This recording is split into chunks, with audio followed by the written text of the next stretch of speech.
Welcome to the award-winning show, Cool Kids Cook with Kid Chef Eliana. Your host, Eliana, is a 3-time cookbook author and foodie. Listen as Eliana interviews the nation's culinary movers and shakers, explores ingredients from around the world, and shares her tasty recipes. Here's your host, Kid Chef Eliana. Welcome to the program, Cool Kids Cook. I'm Kid Chef Eliana, a cookbook author, foodie, and your show host. Here's what's happening with me. This past weekend was Father's Day, so we had a grill out and gave my dad a really cool gift that we DIY'd. Tune in for more later. This summer, I'm going to be staging at Commander's Palace with the one and only Chef Tori McPhail. I'm so excited. I did a bunch of cooking this past week, including making meringue with leftover chickpea liquid. What? That's crazy. Hear all about it in a bit. Plus, I went swimming with my cousins and I had tons of fun. More on that later. Now, I'm thrilled to introduce our special guest, Amy Lipton of Joyful Kitchen. Joyful Kitchen is a boutique cooking school. Whether it's taking a culinary journey around the globe, creating a repertoire of simple, fast, and healthy dishes, or exploring new flavors and culinary delights, Joyful Kitchen helps people find their food joy. Joyful Kitchen offers small group cooking classes in a warm and welcoming atmosphere. Chef Amy Lipton helps people develop their cooking skills, boost their comfort and confidence level in the kitchen, and discover more pleasure in preparing and sharing good food. Chef Amy has spent the past 21 plus years in and out of the professional cooking industry. She completed her formal training at Peter Kump Cooking School in NYC, now the Institute of Culinary Education, in classic French cooking, and received a culinary arts diploma in 1993. She apprenticed at the James Beard House, assisting visiting chefs with their showcase dinners. While living in Tokyo, Japan, she owned and operated a full-service catering business. While her formal training is grounded in classic French technique, she continued her global culinary studies by traveling and training in Japan, Thailand, China, India, Italy, and France. This learning process continues, expanding Chef Amy's understanding of food cultures, traditions, and flavors wherever she ventures. Chef Amy, thank you so much for being a guest on the show, and welcome to Cool Kids Cook. Thank you for having me, Eliana. Oh, you're welcome. It's my pleasure. Now, I love how you turned what you love to do into a business, and you do it right out of your own home kitchen. So why did you decide to start a cooking school, and how did it all begin? Well, I recently moved to Boston 3 years ago from New Jersey, and I knew I wanted to start a new cooking business. The Boston area has a very active food community, and we're lucky to have many local farms and fisheries and top local ingredients in the area. So this really was the right market to launch a cooking school. The actual school idea started when a local health coach and friend encouraged me to consider cooking for her clients as a way of helping them to be successful with their nutritional plans. But I decided to go a bit beyond that and launch a full-range cooking school for everybody. And the school opened about 2 years ago. Wow, that's awesome. So, I know it's been fabulous so far. It seems like you're doing all of these wonderful things. Like I've seen you in magazines, and that's just really great. Thank you so much. It's really been very exciting for me, too. I have to pinch myself sometimes. I bet. I know. It's like, wow, I can't believe it's all happening. Now, let's talk about your culinary training and influences. Now, I attend a culinary high school, and I absolutely love it. So how did your training and your travels around the world influence the way you cook? So that's a great question, and I'm so glad to hear that you're in a culinary high school. It's such an amazing opportunity for someone to be able to start practicing their passion so young. I didn't start mine until after graduate school when I went for formal classic French training in New York. But I really feel that my training has continued, now 25 or so years later. I really consider myself a perpetual student. And that really goes with just traveling and exploring the culinary traditions and practices all around the world, in Asia, in Europe, in South America. And this helps me to expand my understanding of food cultures and flavors wherever I go. And this helps to really help create a cooking style that's very global, very focused on healthy, high-quality ingredients, classic comfort food. I kind of define my style as really global comfort food. And it's all really inspired by my culinary travel and based on a very solid classic French training foundation. Yeah, I mean, that's really awesome. And I also love to travel. I'm a bit like you. I really love to learn all these different things like about food and culture from all these other countries around the world and what, how they, eat their food, how they prepare it, all their different flavors. It's just really, really great. So I love, learning about that whenever I go to somewhere on vacation. It's always centered around food. I mean, I don't know what else there is. I know. Me too. I think it's the best way to learn about a culture. It really is. You really learn a lot about a culture through their food, what they eat, how it's prepared, everything. It's so amazing, the different things that it's just, wow. You can never stop learning. You really can't. I think, like you said, you're a perpetual student. Everyone's a student. We're always learning every day something new. I mean, you can't possibly know everything. That's right. That's right. That's what makes it so interesting. Yes, it really does. It makes it interesting. Like, oh, wow, I never knew that. You think you know all these things, and all of a sudden you're like, what? That's crazy.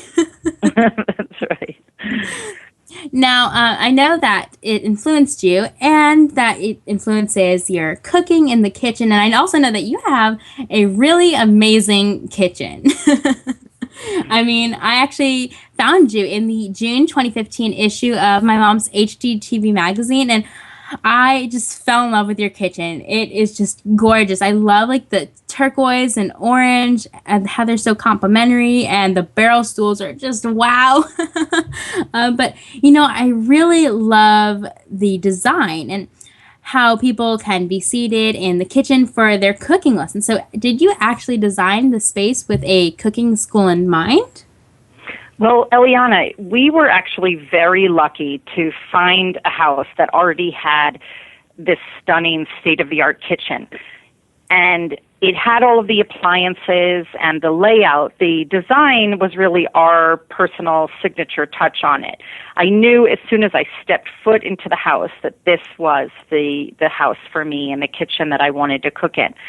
As for the colorful, fun design, I knew I wanted to create an inviting and happy space so my family and my cooking school guests would feel comfortable and feel lots of positive energy. And cooking classes at Joyful Kitchen are all about the guests and helping them feel confident and excited about cooking. So the space really needed to support that message. Yes, definitely. I mean, it seems definitely like a, warm and inviting space, super bright and colorful. It makes you just want to go in there like, oh my gosh, it just makes you feel happy just looking at it. Yeah. Oh, well, I'm glad you feel that way. Yes. I feel the same way. I know. I mean, if you have a kitchen and you're using it, you're going to want to make it look good, make, how you want it. I mean, you don't want to walk into a kitchen and think, ew, this is gross. I don't want to be in That's right. That's right. No, and I love that my guests keep coming back and signing up for class after class, and they tease how they never want to leave or they feel like they've been at a spa. I mean, it's a very lovely, nice, warm, safe, comfortable environment, and that's really important. I don't want anyone to feel intimidated or stressed while they're here. It should all be about feeling happy and relaxed and themselves, where they can really share their experiences and open up, and that's the best way to learn. Yes, exactly. And I think that, the kitchen is the heart of the home, where in our house, it definitely is. It's where everything happens. I agree. I spend more time in that room than anywhere else. Exactly. So do I. And I actually love your refrigerator, how it's clear and you can see through it, and it's so beautiful. It's just everything about it. Thank you. Thank you so welcome. Much. Now, I know that with your clear passion for cooking, Chef Amy, can you tell our listeners your 3 most essential pieces of cooking equipment and why? Oh, that's a tough one. I have so many pieces of equipment that I love. But I think my 3 favorites, I'd start with my first is my Japanese chef's knife. I lived in Tokyo for 4 years, and I ran a catering company called Art of Eating. And I bought this chef's knife back in 1996, and it's been with me ever since, and I always choose this knife before all others. And I have still my wonderful knives from culinary school, but I still am always drawn to my Japanese chef's knife. I just love the craftsmanship. It's incredibly sharp, and it's just so comfortable. And I do a lot of cutting with it, and I just never, I never really want to switch back. But my second favorite is my large 12-inch cast iron skillet. It is so well seasoned. It's so heavy, and it cooks food so evenly. I love how it goes from stovetop to oven, the broiler to the table. It's durable, and I know it will last forever. This is something that I will be passing on and to next generations. And the third is my collection of wooden spoons. Some belong to my mother-in-law, and even some belong to my grandmother. And every time I use one, it just reminds me of them. And they are filled with their wonderful cooking energy and all the delicious things they made with them through the years. There's this one oversized wooden spoon in particular from my mother-in-law, Nettie. She must have stirred literally thousands of pots of Italian marinara sauce over the 60 years plus with it. Wow. And I just cherish it. I just feel that it's filled with her energy, and I love it. I bet. It seems really awesome. I definitely agree with all of those. My knives and my wooden spoons are so important to me. And, of course, the cast iron skillet. Can't go wrong with those. That's right. That's right. It's time to cook in the kitchen while we take a quick break. I'm Kid Chef Eliana, and you're listening to Cool Kids Cook.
Welcome back to Cool Kids Cook. I'm Kid Chef Eliana. Let's continue our interview with Chef Amy Lipton at Joyful Kitchen. So let's find out more about you personally, Chef Amy. What's your favorite dish to cook, and what's your favorite dish to eat? Oh, Eliana, those are tough questions. I'd have to say to cook, my favorite dish to cook is the broad category of vegetables. There are just so many varieties, so many possibilities, and they're so satisfying. And the choices keep changing all 4 seasons of the year. So no matter what culinary style you crave, whether it's Asian or Italian or Middle Eastern, there's just so many creative ways that you can go with vegetables. And this is definitely my biggest area of learning, too. So I really enjoy it and find it challenging. I'd have to say my favorite dish to eat is anything with grits. My mom was from Tennessee, and I just love them, especially shrimp and smoked Gouda grits. Ooh. So I'd have to say that's my favorite. Oh my gosh, that sounds so good. Oh my gosh, my dad actually really loves grits. And at our farmer's market that we go to, there is a bakery. It's called Bellegarde Bakery, and they make fantastic breads. But one time they had these stone ground blue corn grits, and my dad was like, "Oh my gosh, we have to try these." And oh wow, blue corn. Yes. And so I was like, "Oh, why not?" I mean, it was only like $5, whatever. So we got them, and we read up on how to cook them properly. So like actually the first time we didn't know that you're actually supposed to soak them overnight so that you don't have to stir them as long. It's a little more labor intensive. Yes, they are, but it's so well worth it. I mean, yeah. So because we didn't soak it overnight, we had to constantly stir it over the stove for a whole hour and a half. Oh my God. 90 minutes. But the second time we did it overnight, and we only had to do it for a lot less longer, probably like half the time, 45 minutes. And it was worth it, wasn't it? Oh my gosh. It is just amazing. And then you add, and they come out purple. It's the ultimate comfort food. It is. It totally is. Like, they come out like this beautiful, like, lavender purple. Oh, how gorgeous. I'm going to have to look for those. And they taste so amazing. I bet they would be so good with smoked Gouda. Oh, I'm going to have to look. I'll go check them out online. You should definitely check them out. They're really awesome, especially if you love grits. Now, can you share with our listeners your funniest or most disastrous food memory? Sure. This was a hard one. I was thinking about this for a while. Probably I could give you one of each.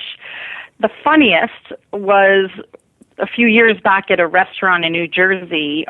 Funny, I guess, to them, not so much to me, but a waiter tripped and spilled an entire tray filled with full water and soda glasses right down my back. So needless to say, it was funny. My kids cracked up hysterically. And it wasn't a full disaster. They were very, very nice about it, but I can laugh about it more now, looking back. Disastrous, I'd have to say, was more recently. For Valentine's Day, my husband offered to cook, which was a very special offer, and he made his favorite Italian dinner for our family and some friends, and he prepared his mom's recipe for pork braciole, which is a beautiful dish, very time-intensive, where you stuff and roll thinly pounded pork. And all I was responsible for that whole meal was to prepare the garlic bread. And so it was a nice, rare night off for me. But I left the bread under the broiler too long and completely burnt to a crisp. So it was very embarrassing, and that my one simple task, I completely messed up. But it'll stay with me for a while. I'm not sure if I'll get that job again. It's always that thing. It's like you have the simplest job, one job, and you totally messed it up. That's right. I could prepare a multi-course dinner for a crowd, but ask me to just do one thing and forget about it. Just garlic bread. But it's okay. I've been there, done that, burned the bread, and right. It happens to everybody. It does. It's funny because my Nana, she's always the one who does that. She'll have the bread and she'll put it in the oven to warm it up and get it nice and crispy, and then she'll burn it. And this happens so often. We're like, "Hey Nana, did you forget the bread?" She's like, "Oh yeah, the bread." And we'll leave it in there. You start to smell someday. I know. But it's okay. I'm sure maybe next time, if they let you. Yeah, that's right. They'll give me a second chance, I hope. Yes. Now, let's talk about unusual foods. What's the most unusual food you've ever eaten? Is there a food you would never eat again? Yes, I have an answer for both of those. Unusual, I'd have to say, was on a trip to northern Thailand, where I once ate at a restaurant, and the name of the restaurant translated to jungle food. And I was told that I actually ate cobra in a Thai curry. But it actually tasted really good. So it was definitely the most unusual, but I did like it. But the food that I would probably never eat again is oysters. And sadly, I'm very allergic to them.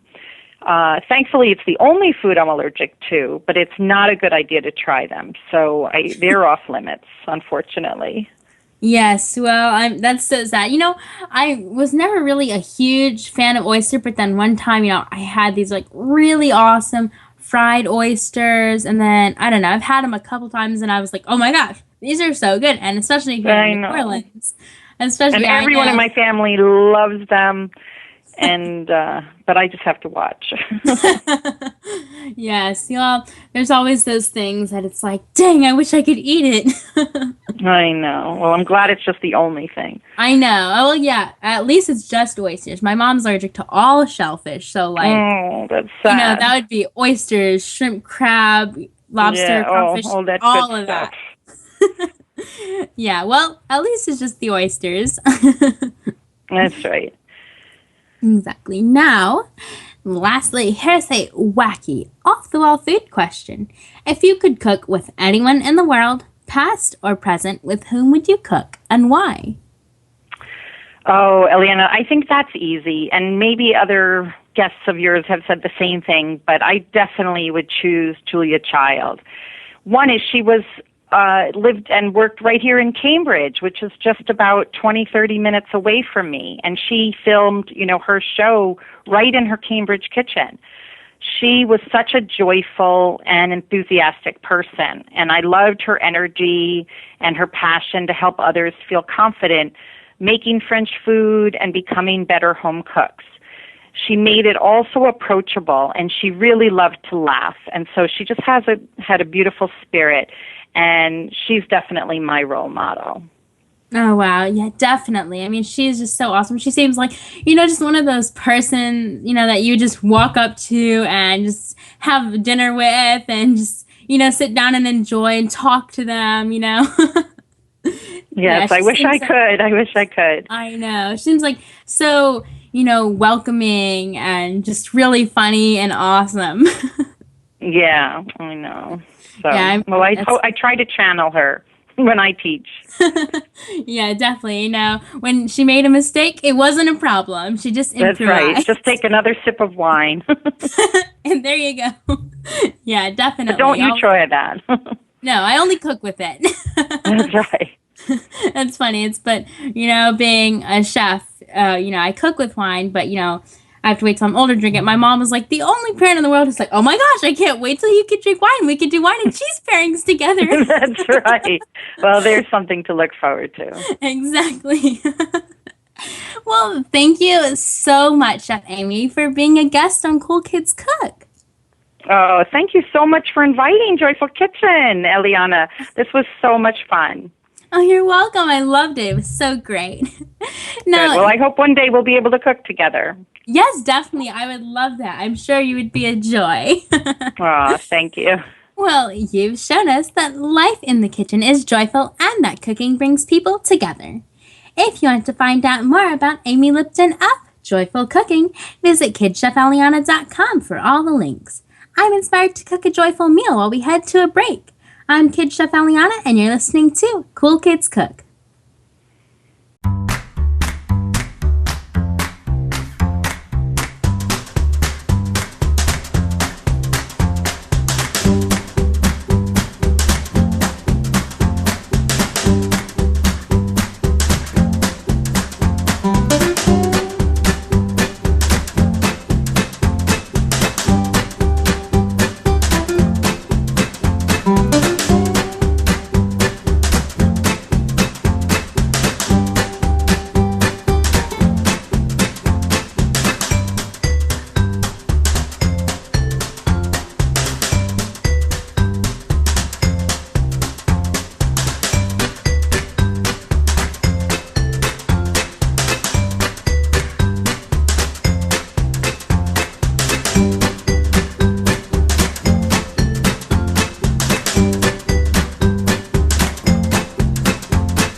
Welcome back. I'm Kid Chef Eliana, and it's Cool Kids Cook.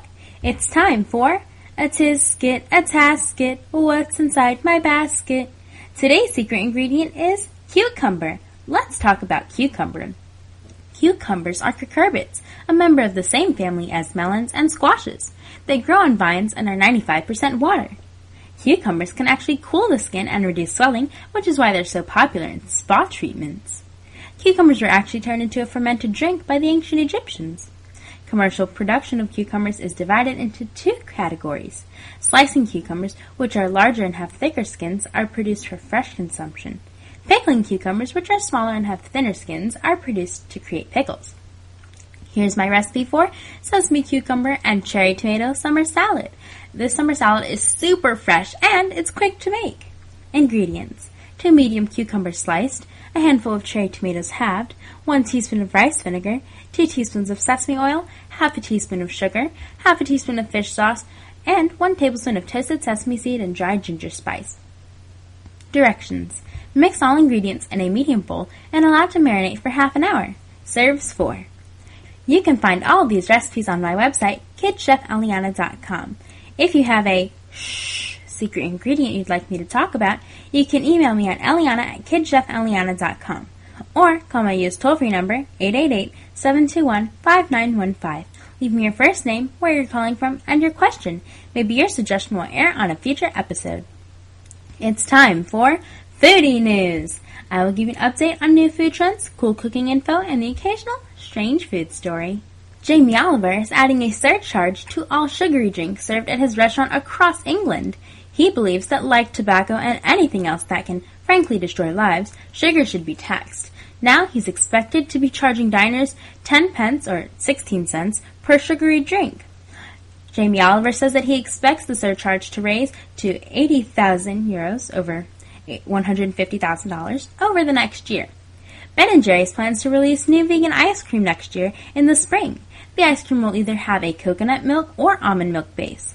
They made this decision after a petition to have non-dairy options gained 27,000 signatures. Speaking of vegan, there is now an Airbnb for vegans and vegetarians called Veg Visits. It's an online booking platform for vegans and vegetarians that connects hosts offering accommodations in their homes to travelers seeking the convenience, atmosphere, and experience of staying with a local. How cool is that? You can check it out at vegvisits.com. And that's this week's Foodie News. Hey Kid Foodies, I'd love to hear from you. Tweet me, I'm at Kid Chef Eliana. Send me your questions and ideas and we'll connect. I'm also Eliana Cooks fan page on Facebook. On Instagram and Pinterest, I'm Kid Chef Eliana. So, you know where to find me. You're listening to Cool Kids Cook. This is Kid Chef Eliana, and it's time for the Cookbook Shelf. In this segment, I'll review the latest cookbooks and share it with you. Today's cookbook is Eat, Nourish.Glow, written by Amelia Freer. Now, this cookbook is just really great because it shows all kinds of great things like 10 easy-to-follow steps that actually will dispatch fad diets to the distant past, which is so awesome. It has a recipe section that is dedicated, featuring quick, easy, delicious, and nutritious recipes for every meal, so you don't have to compromise on taste to eat well. It's just really awesome. It has a simple food philosophy that will empower you to buy healthy food and make healthy decisions, as well as kick the unhealthy habits and addictive foods that make you feel sluggish and exhausted. So it has all kinds of recipes from pear and prune breakfast bowl to like crunchy crab salad. Oh my gosh, there's salted hazelnut chocolate caramels and raw chocolate marshmallows. Oh my gosh, it just sounds so delicious. So I love all the different sections. Like some sections, like this one is why healthy food is happy food, and just so many different things. There's all kinds of, lots of things that she talks about, all the different foods and things you should and should not do. Oh my gosh, it's just so great. Like, it says stop snacking and just lots of different things, but it just looks so good. And the recipes in here look so yummy. And the food pictures are really great too. It makes me kind of hungry. Like this one is a creamy Thai sauce to go with your courgette spaghetti or an herby pesto, and all kinds of dressings, homemade harissa. There's even things that it says, it gives you a list of things that instead of doing, eating this food or using this to cook with, you can use something else that's healthier. So instead of using milk chocolate, use dark chocolate. Instead of regular, granulated sugar, use coconut sugar, and coconut ice cream instead of regular ice cream. So just different things to do like that. And it's a really great book, and you should definitely check that out. Now, for Father's Day, my mom and I actually DIY'd a really cool present for my dad. Now, we actually made him a barbecue prep station, and we DIY'd it, like I said, and it wasn't just a DIY. It's what my mom likes to call a free IY. So it's a roadside rescue, and it was free. We didn't have to spend a single penny on it, which is really awesome. So I always ride my bike around the neighborhood basically every day, especially during the summer. And I was just riding my bike around the neighborhood like I always do, and people always waving and stuff. And I really like to go riding on trash night, which is like the night before they pick up trash. Everyone puts their trash out. And a lot of people throw away really awesome things, and my mom and I love to, take those and DIY them or fix them and use them ourselves. So that night, I actually found 3 different things. I was like, oh my gosh, Mom, you said you wanted tiki torches, and this lady's throwing out tiki torches, and you have to get them. So I ran into the house and told her this. And so we got in the car and we got those. And then I also showed her this awesome computer desk and then an awesome wooden bench, but we actually missed out on that. But we got the computer desk, and my mom was thinking, oh my gosh, what can we do with this? And we were actually inspired by one of my mom's friends' own DIY of a barbecue prep station, and my mom said, oh my gosh, we should totally do this for your dad. So it was just a plain black computer desk, and it had one of those keyboard mounts underneath it where you store your keyboard or whatever. And we actually decided, instead of having that sticking out on the bottom, we just unscrewed it and then we mounted it on top, and we made it into a little spice rack. And then we just my mom spray painted the whole thing, and she just spray painted it black because it had some scratches and nicks on there, and it was all great. And we just put some command hooks on the side that we spray painted silver, and then we hung his barbecue tools there. We put a cutting board, the spices on there. There was a little bar at the bottom, and we made that into a towel rack.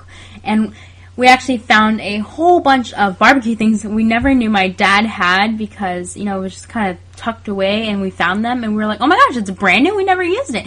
And so we put it on there, and it looked like we spent a ton of money on it when we actually didn't. And my dad was like, oh my gosh, I forgot I had all this stuff. This is so awesome. So we actually used it for Father's Day, and we just did a Father's Day grill out. So that was really fun, and I actually got to have tacos 2 days in a row, which was pretty awesome. But yes, for Father's Day we had tacos for the 2nd day in a row, which I was pretty happy about, since, I love tacos. And I actually made a pineapple jerk chicken. So we did pineapple jerk chicken tacos with sweet corn. That was really great. So I just marinated the chicken. It was super quick and easy.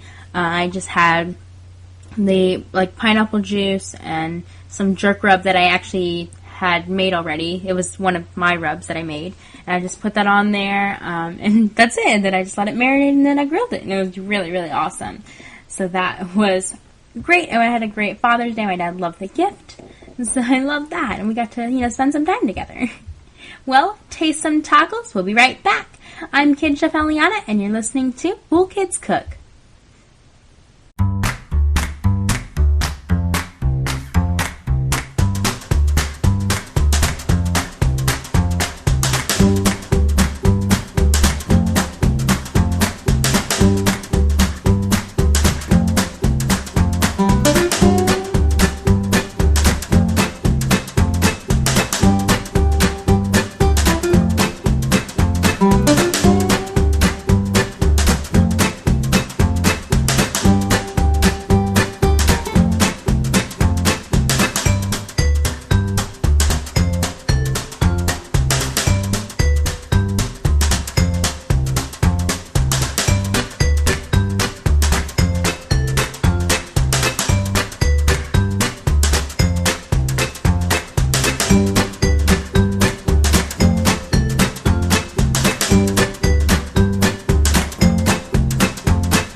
Welcome back to Cool Kids Cook. I'm Kid Chef Eliana, and it's time for Figure Out This Food. I have a game on my Facebook page called Figure Out This Food. I post a close-up of a food item, and the first 3 guesses get a shout-out here. Congratulations to Randy Zelinka, Stacy Moreno-Joffre, and Amy Davis Herrera for guessing Zephyr Summer Squash. Let's talk about summer squash. Summer squash is related to zucchini, pumpkins, and melons in the cucurbit family. They grow much quicker than squash during the winter. Summer squash has a thinner rind than winter squash. The color can come in many shades of green and yellow. Summer squash also comes in many shapes and sizes, ranging from flat, long, short, and even scalloped edges. It's Snacktivity time. Here I give you fun, easy breezy snack ideas. Today's Snacktivity is homemade banana yogurt. Ingredients: 3 finger bananas or 1 small banana, half a cup of Greek yogurt, 1 tablespoon of honey, half a teaspoon of ground vanilla or vanilla extract. Directions: in a food processor, blend all ingredients until smooth. Refrigerate for 1 hour. Serves 4. Hey young chefs, this is Kid Chef Eliana, and it's time for Creative Cuisine. This is my recipe for chorizo and yellow squash enchiladas. Now this is a very involved recipe, but it tastes so good and it is totally worth the wait. Ingredients for filling: 1 tablespoon of olive oil, 1 small onion diced, 2 large cloves garlic minced, 1 large yellow squash diced, 1 cup shiitake or button mushroom sliced, half a teaspoon of smoked paprika, half a teaspoon of cumin, 1 chipotle and adobo pepper chopped, half a 15-ounce can of Rotel, other half will be used in the sauce, half a 15-ounce can of tomato sauce, other half will be used in the sauce, 1 teaspoon of fresh oregano chopped, and salt and pepper to taste. Ingredients for sauce: half a pound of Mexican chorizo, chorizo suelto, half a 15-ounce can of Rotel, other half used in filling, half a 15-ounce can of tomato sauce, other half used in filling, 1 teaspoon of fresh oregano chopped, salt and pepper to taste, 6 small flour tortillas, and 2 cups of cheese of your choice, grated. Directions for filling: in a medium saucepan over medium heat, heat olive oil. Sauté onions until translucent. Add garlic, squash, mushrooms, paprika, and cumin. Sauté until squash and mushrooms begin to soften. Add Rotel, tomato sauce, chipotle pepper, oregano, salt, and pepper. Reduce heat to medium-low and simmer as you prepare the sauce. Directions for sauce: in a medium saucepan over medium heat, brown chorizo. Add Rotel, tomato sauce, oregano, salt, and pepper. Cook for 5 minutes more. When sauce is finished, turn off the heat for the filling as well. Directions for the enchiladas: preheat oven to 400 degrees. In a medium casserole dish, spread a ladle full of the sauce at the bottom of the dish. Take a tortilla and fill it with the filling. Sprinkle shredded cheese. Continue the step until all of the tortillas are filled, placing them side by side in the casserole dish. Pour remaining sauce on top of the rolled tortillas. Cover with remaining shredded cheese. Bake covered with aluminum foil for 30 minutes. Remove aluminum foil and broil for 3 minutes. Remove from oven and allow to set for 15 minutes before cutting. Serves 3 to 4. It's time for Kitchen Crafts. Here's a fun kitchen-related craft. Today's kitchen craft is how to make a burlap mason jar tea light holder. Supplies: 1 mason jar, 1 2 1/4 inch wide burlap long enough to wrap around the mason jar, 1 piece of lace long enough to wrap around the mason jar, a glue gun, and tea light. Instructions: Step 1. Place a couple of dollops of hot glue on the middle of the mason jar. Step 2. Wrap the burlap around the mason jar and press into the glue, being careful not to burn yourself. Step 3. Place a couple of small dollops of hot glue in the middle of the burlap and wrap the lace around the burlap, pressing the lace into the glue. Step 4. Place tea light inside the jar. Light and enjoy! The instructions, along with photos, are on my website for this week's episode on KidChefEliana.com. Don't forget to connect with me on Twitter and Facebook. I'm at KidChefEliana on Twitter and Eliana Cooks fan page on Facebook. Be sure to hit that like button. I like you, and I hope you like me too. If you're listening to the show on iTunes, be sure to subscribe, rate, and review the show. The more reviews we get, the more young chefs we can reach. And remember, my Parents' Choice Approved award-winning cookbook and a Latino Book Award winner, Cool Kids Cook Louisiana, and my newest cookbook, Cool Kids Cook Fresh and Fit, are available at any online book retailer. Now, this past week, I've actually been doing a lot of cooking. Like I said before, I made tacos twice, like 2 days in a row, which is like a dream come true. Actually, my dream come true is just to eat them all the time because I love them that much. But I like other food too, so I won't. But I could if I had to.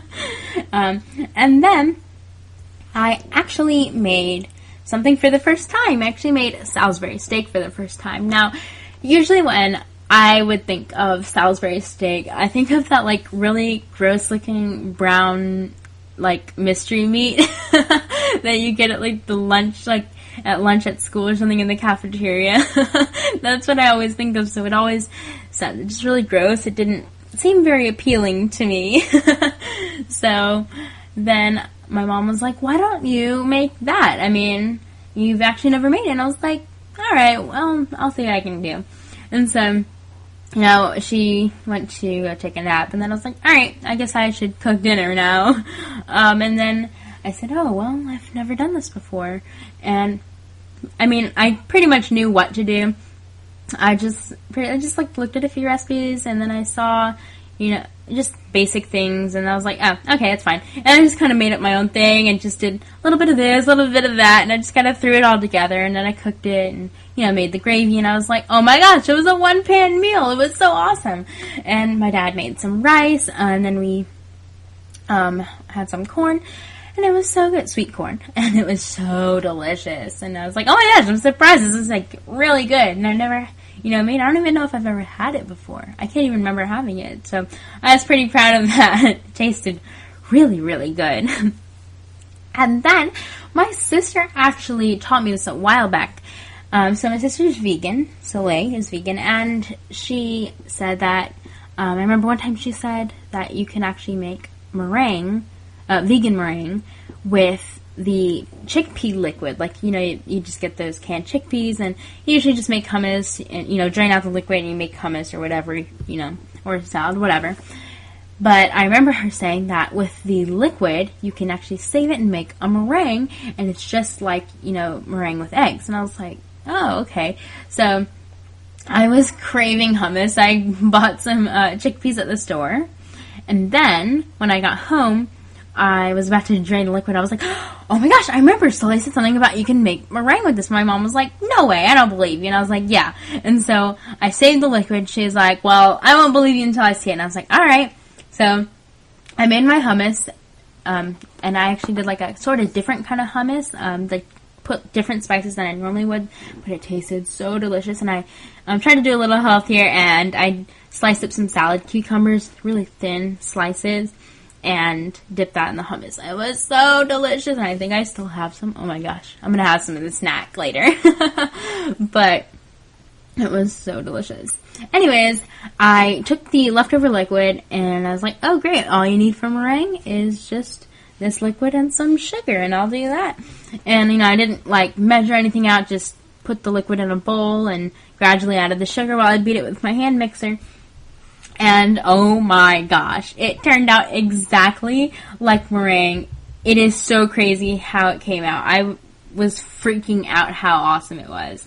And so was my mom. And I also added a little bit of almond extract to it because my mom loves almond. She was like, oh my gosh, you have to add almond. So I did that. And it just tasted so delicious. Like, it was like crazy. Like, I thought it was like actual meringue. And we were just freaking out. So it was perfect. It had perfect soft peaks, and I was like, oh my gosh, I am totally doing this from now on. Plus, I just really love chickpeas, and my mom had to, like, force me to stop eating the chickpeas, or else I wasn't going to have enough for the hummus. So, you know, it's a win-win. I get to eat my chickpeas, and then I also get to make some meringue. So, I mean, who doesn't love that? But I had so much meringue, but I made some meringue cookies. I'd been actually dying to make meringue cookies for a while now, and I keep saying, I'm going to make them, and I never just, you know, got around to it, and then I finally had this meringue, and I was like, oh my gosh, I'm going to do this. So I looked up, you know, how to make them since I didn't really know how, and I made them, and it was so great. I just dolloped them on a Silipad that I had, and then I just put it in the oven for 90 minutes at 250 degrees, and it was perfect, like, really perfect. I could not believe that. So, I absolutely loved them, and they came out, and they were nice and gorgeous, and they were just beautiful, light and airy and crispy, just how meringue cookies should be. They were just so perfect. So I love that. So I did a lot of cooking that was really fun this past week. And I also went swimming with my cousin. So I've just been like dying to go to the pool, since I didn't get to do that, a lot this summer. So my Nana invited me to go to the pool, and my cousins came, so that was pretty fun. And, we just kind of swam around, and you did that thing where, like, we push each other up and, like, throw each other in the air in the pool. So, like, you hold 1, 2, 3, and then you throw them, and they just kind of fly across the pool. It's not like, across the pool. It's maybe like 3 feet or so, but it's pretty fun. So we just kind of swam around and did that. So we had lots of fun. I had a really fun weekend. And at the pool we were at, they have this really big water slide that goes down into like 13 feet, and I'd never been on it because I was always so scared to go on it and I was like, oh my gosh, I've still never been on that. They were like, what, you have to go. So I went on, and I was obsessed with it. The first time I went really slow down the slide because, I don't know, I guess because I was sitting up because I thought I'd go really fast because they say the force of the water was like really powerful and it pushed you to the middle of 13 feet. And so I was like, oh my gosh. But then it went so slow that the next time I was so excited about it. I went probably like 5 times, and then I went on my back and I went straight into the water, and I was really awesome. And I'm totally addicted to that now, so every time I go there, I'm going to just go on the slide around and around. And there weren't, after a bunch of the summer camp kids left, it was basically like just us and maybe a few other people at the pool, so that was pretty fun. It almost felt like a little private pool just for us. So I just had a really great week. Well, that's all for this week. I'll leave you with this quote from Duke Ferguson. Do what they think you can't do. Thanks so much for joining me. I'm Kid Chef Eliana with Cool Kids Cook. Bon appetit. I'll see you next week.